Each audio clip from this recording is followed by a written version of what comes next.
Welcome to this week's legislative report. Inheritance taxes returned to the agenda in the final days of the session.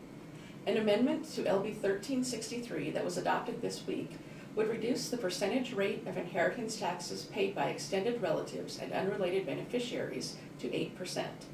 Under existing law, nieces, nephews, aunts, and uncles who are considered Class II beneficiaries pay taxes of 11% on amounts in excess of $40,000 per beneficiary. Unrelated beneficiaries, who are considered Class IIIs, are taxed at 15% on amounts in excess of $25,000 per beneficiary. The exempt amounts would not change under the amendment.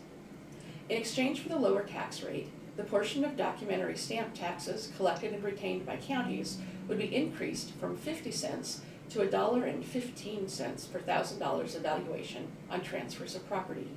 This increase is expected to generate $12 million statewide. The loss from the inheritance tax changes would total about $8 million statewide. Because this amendment meets NACO's criteria of full replacement revenue in a sustainable format, NACO agreed to the amendment. LB 1363 with the amendment was advanced to final reading this week and will appear on next Thursday's agenda for a vote on passage. If it's passed, Governor Pillen will have 5 days, not including Sundays, to sign or veto the bill. Thanks for your commitment to this issue. Your calls, emails, and conversations with senators to tell how your county uses inheritance taxes and the impact if inheritance taxes are lost without full replacement revenue were essential to the fight.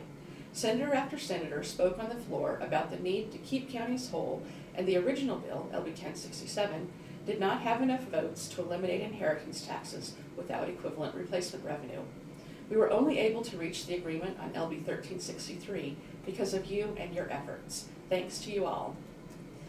Senators also advanced a property tax package that's scheduled for a vote on passage next week.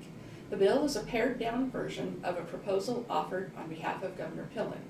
As placed on final reading, LB 388 would impose a cap of the greater of 3% or the percentage change in the Consumer Price Index on property tax requests.